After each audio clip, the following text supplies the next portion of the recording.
Hello students, myself Manoj Kumar Sharma, Assistant Professor, Poddar Management Training Institute, Vatika.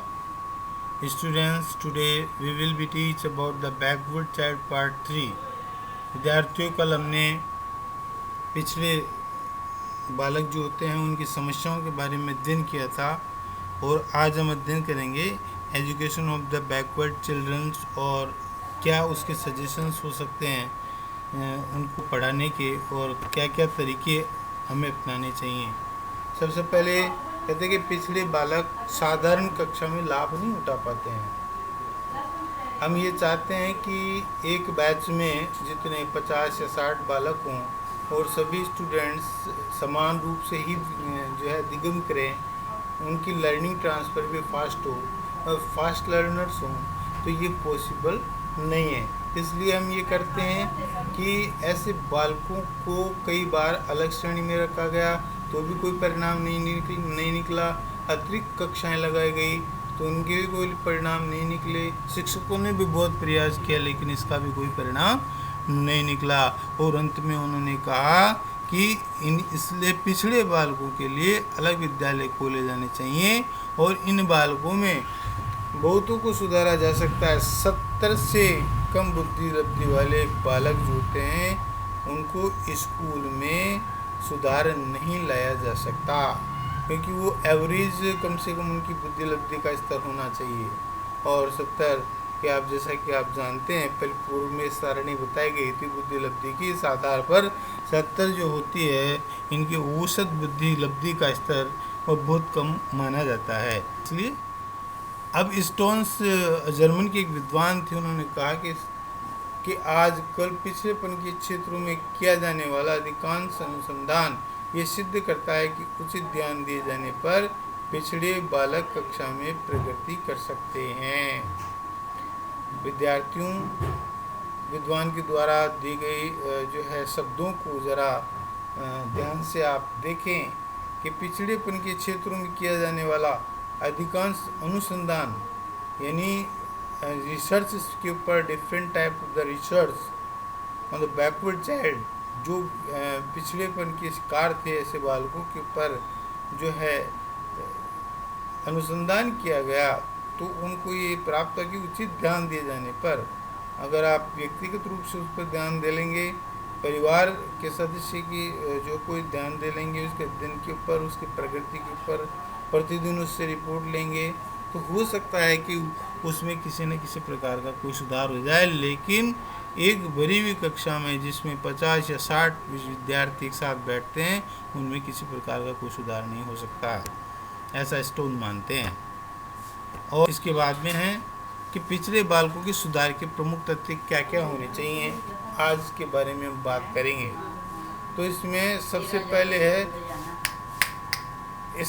पहले है कि विशेष विद्यालयों की स्थापना, सेपरेट ऐसे स्कूल्स होने चाहिए।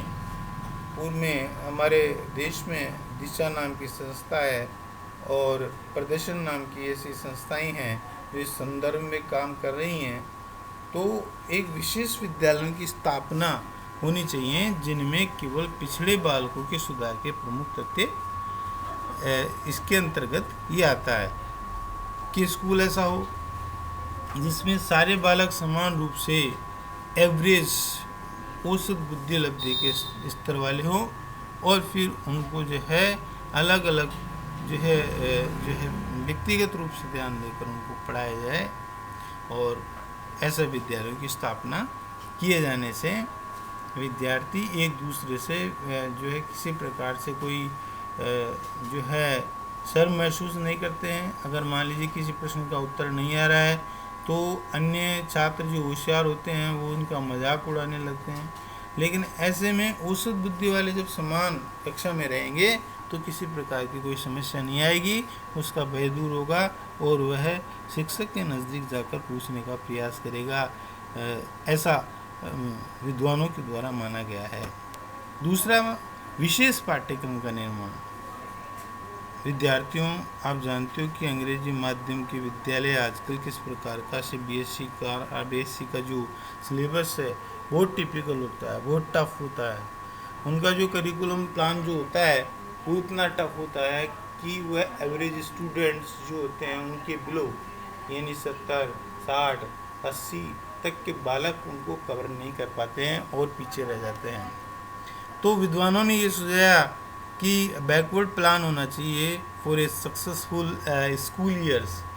उनको ये लगना चाहिए कि उसमें जो है इस प्रकार की कुछ सरलतम, फ्लेक्सिबिलिटी और इजी डाला जाए, ऐसा सिलेबस डाला जाए, ऐसे तथ्य कंटेंट उसमें लिए जाएं ताकि वह किसी भी प्रकार से जो है किसी भी विषय में वो कमज़ोर नहीं हो। मैथमेटिक्स में है तो जहाँ तक सिलेबस में CBSE और RBSE की बात है, तो अगर वो प्रश्नावलियों में कई प्रकार के टिपिकल सवाल डालते हैं तो उसमें उनका स्तर कम करके और उनको सरलीकरण किया जाए और सरल से कठिन की ओर विशेष पाठ्यक्रम का निर्माण किया जाए, जिससे वह एवरेज बालक कुछ शिक्षा ग्रहण कर सकें और अधिगम ग्रहण कर सकें। ये विद्वानों ने माना है। तीसरी बात है कि छोटे समूह में शिक्षा। ये तो हम सब जानते हैं कि बड़े बड़े समूह में अगर हम कक्षा के स्तर की बात करते हैं, 40 बच्चे बैठे हैं, 50 बच्चे बैठे हैं, तो उनमें अध्ययन नहीं हो सकता। अब आप चित्र में देख रहे हैं केवल 4 विद्यार्थी हैं, एक शिक्षिका बैठी है और बड़े आनंद के साथ में वो पढ़ा रही हैं और बालक पढ़ रहे हैं प्रसन्न होकर। तो कम समूह में, छोटे समूह में बालक किसी प्रकार से शिक्षक से जो दूरी नहीं रखते हैं, समस्याओं को अगर वो उनके सामने आती है तो वो तत्पर रहते हैं उनको बताने के लिए कि किस प्रकार से हमारी ये समस्या है और कैसे दूर होगी। आगे व्यक्तिगत रूप से ध्यान, मेरे हिसाब से जो श्रेष्ठ शिक्षक वही होता है जो उसको एक एक विद्यार्थी का मालूम हो कि ये मेरा कौन सा विद्यार्थी किस स्तर का है और इसे किस प्रकार की शिक्षा दी जानी चाहिए। व्यक्तिगत ध्यान देने से जो है विद्यार्थी बहुत जल्दी सीखता है। मनोविज्ञान का ये मानना, मनोविज्ञान का अध्ययन BEd कक्षाओं में अनिवार्य इसलिए है ताकि वह उनकी मानसिक स्थिति को पहचाने और उनके अकॉर्डिंग जितना वो अधिगम कर पाते हैं, अधिग्रहण की उनकी क्षमता है, जितनी कैपेसिटी है, उतना वो उसको जो है ज्ञान देने की कोशिश करें और उस पर व्यक्तिगत रूप से ध्यान रखें। एक दिन गृह कार्य दिया, दूसरे दिन उसको पूछने की कोशिश करें, देखें, जांच करें, समय समय पर उनका अवलोकन लें, मूल्यांकन करें, ताकि वह विद्यार्थी जो है धीरे धीरे प्रगति की राह पर और उसके अपने पाठ्यक्रम जो निर्धारित है उसकी तरफ वो अग्रसर हो सके। इसके बाद में श्रेष्ठ शिक्षकों की नियुक्ति। शिक्षकों का व्यवहार जो है कैसा हो, पहले तो ये बात की जाए कि शिक्षक श्रेष्ठ होने चाहिए। किस हिसाब से श्रेष्ठ होने चाहिए?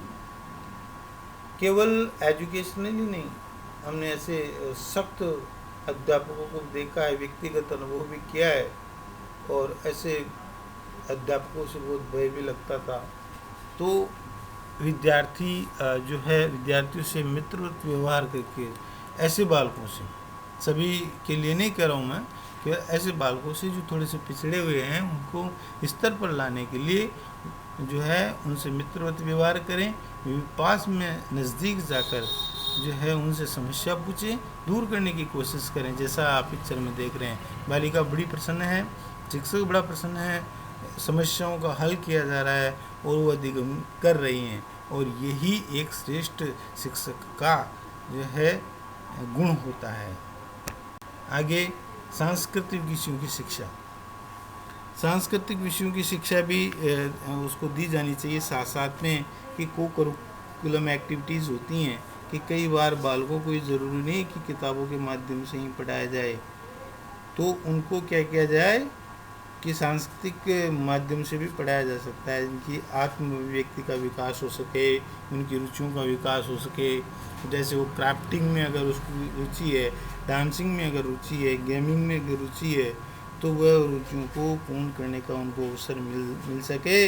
और इस प्रकार के बालक जो पढ़ने में होशियार नहीं है और अन्य कामों में, जैसे वॉल पेंटिंग का काम है और ऐसे ही नृत्य संगीत आदि का काम है, ड्राइंग बनाने का काम है, तो उनमें प्रवीण होते हैं, तो वह बालक पिछड़े नहीं हैं, उनमें एक एक्स्ट्रा स्किल मानी जाती है ये और इस प्रकार से विशेष शिक्षण विधियों का प्रयोग। इसके बाद है विशेष शिक्षण विधियों का प्रयोग किया जाना चाहिए।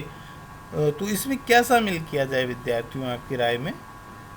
मैं तो मेरा ये व्यक्तिगत मानना है और मेरा अनुभव जहाँ तक रहा है, तो विशेष शिक्षण विधियों का प्रयोग इस प्रकार से हो कि उन्हें धीमी गति से पढ़ाएं सबसे पहले तो, क्योंकि जल्दी जल्दी बोलकर आप जो है उसको ये पूछने की कोशिश करेंगे तो कभी नहीं बता पाएगा।